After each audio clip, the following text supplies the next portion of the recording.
बिस्मिल्लाहिर्रहमानिर्रहीम। आज का मौजू बहुत दिलचस्प है। हम नफ्स के 4 ख़तरनाक 3 हरबों की बात कर रहे हैं। इस्लाम में नफ्स की 4 किस्में बताई जाती हैं, जिसमें नफ्स अमारा, नफ्स मुतमइन्ना, नफ्स लवामा है। लेकिन आज हम दूसरी तरफ बात कर रहे हैं। उसमें यह है कि नफ्स के 4 ऐसे हरबे हैं जो आपको हर कदम पर रोक लेते हैं और आप इनसे निकल नहीं पाते हैं। इनमें से पहला मालो दौलत का लालच है, दूसरा जिनसे मुखालिफ का हमला है, तीसरा पावर और इक़्तिदार का शौक़ है और चौथा शोहरत या लोगों की तवज्जो लेने का शौक़ है। अब हम इसमें से पहली बात यानी मालो दौलत के लालच पर बात करते हैं। हमारे मुल्क में बहुत ज़्यादा तादाद में लोग मालो दौलत की वजह से इस रास्ते से फिसल जाते हैं।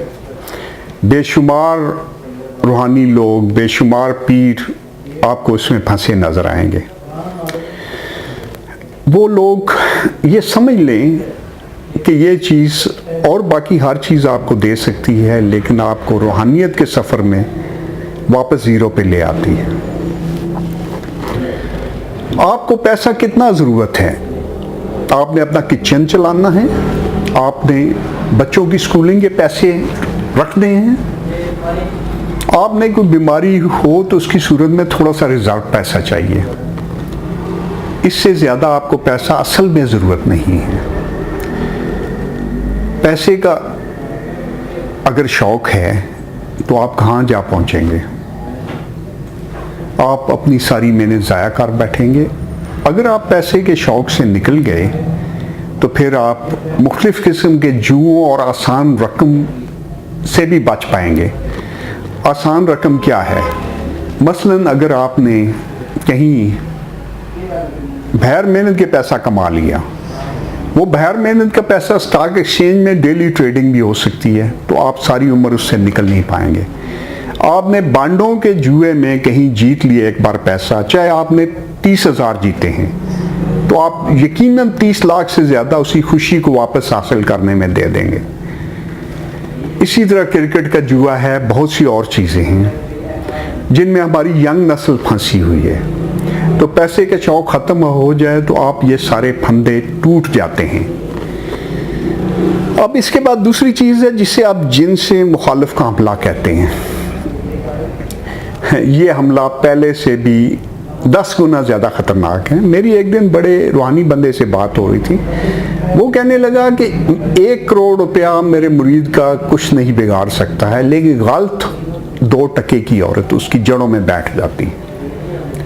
नफ्स का ये हमला पहले से बहुत ज़्यादा ख़तरनाक है कि इंसान सोचता है कि मैंने ज़िंदगी अकेले नहीं गुजारनी है, तो इसमें क्या मुज़ायका है, लेकिन आप इसमें फंसते चले जाते हैं। याद रखें, आपको एक पार्टनर की ज़रूरत है।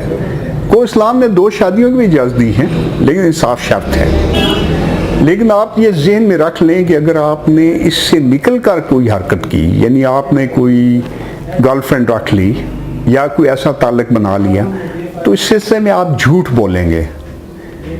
आप हर एक से झूठ बोलेंगे कि मैं कोई ऐसी हरकत नहीं करता, तो झूठ आपको वापस सिफर की तरफ लेके जाना शुरू हो जाता है। तो आप ये खूब गौर करें कि ये हरकत आपको कहाँ तक ले जाएगी। और ज़िंदगी खूबसूरती से नहीं, अच्छे किरदार से गुजारी जाती है। तो अपने पार्टनर में ये चीज़ ज़रूर देखें शादी करने से पहले, और उसके बाद उसी पर कायम हो जाएं। अब हम तीसरे हरबे की तरफ आते हैं। तीसरा हरबा है पावर और इक़्तिदार का शौक़। हमारे मुल्क में बेशुमार लोग इस शौक़ में लगे हुए हैं। हमारे पॉलिटिशियन तो इस शौक़ में हैं, लेकिन नीचे भी हर आदमी वो पावर और इक़्तिदार के शौक़ में है। लेकिन ये गौर करेंगे, अगर ये पहली दोनों चीज़ें ख़त्म हो जाती हैं तो आपके पावर और इक़्तिदार का मकसद क्या रह गया? देखें, पावर और इक़्तिदार के लिए आपको लोगों की दुश्मनी लेनी पड़ती है। जो उसी पावर के मुतलाशी, आप MNA हैं, तो जो दूसरा MNA बनना चाहता है वो आपका दुश्मन है। आप जिस भी सीट पे बैठे हैं आपके बेशुमार दुश्मन होंगे। तो ये दुश्मनी आप किस लिए ले रहे हैं? पैसे का आपको ज़रूरत नहीं है, जिनसे मुखालिफ का के चक्कर में आप नहीं हैं, तो फिर आप किस चक्कर में पावर जो है वो ढूंढेंगे? तो पावर का शौक ख़त्म हो जाता है अगर आप पहले दो शौक ख़त्म करें। अब तीसरा है, जो चौथा है सॉरी, वो है शोहरत या लोगों की तवज्जो लेने की कोशिश। ये एक ऐसी चीज़ है जिसमें आपको अवाम नास में से 99% लोग मुब्तला नज़र आएंगे। हमारे जैली या 2 नंबर पीरों को तो छोड़ें, सारे के सारे, तकरीबन सारे के सारे मजहबी और रूहानी उलमा इसमें फंसे हैं। हर कोई लोगों की ज़्यादा से ज़्यादा तवज्जो लेने के चक्कर में लगा हुआ है। किसी महफिल में आप बैठ जाएं, आप देखेंगे कि लोग एक दूसरे की तवज्जो लेने की इतनी कोशिश करते हैं और उस चक्कर में बहस मुबाहिसा, आपस में ज़िद और बहुत सी ऐसी हरकतें करते हैं। अगर आपको वो पहली आपकी ख्वाहिशें ना रही तो आपको लोगों की तवज्जो या शोहरत की ख्वाहिश भी ख़त्म हो जाएगी। ये चारों हरबे वो हैं जो आपको रूहानियत के सफ़र में हर कदम पर रोकेंगे। शैतान और नफ्स के इन 4 हरबों पर अगर आप खूब गौर फिक्र करें और इन्हें पीछे छोड़ जाएं तो अल्लाह के फजल से इस सफ़र में आपको कोई और चीज़ रोकने वाली मौजूद नहीं है।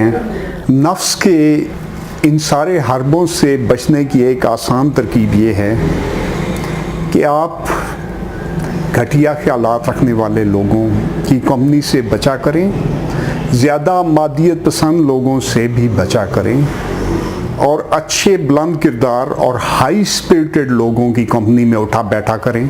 आपका बहुत बहुत शुक्रिया। अल्लाह हाफिज़।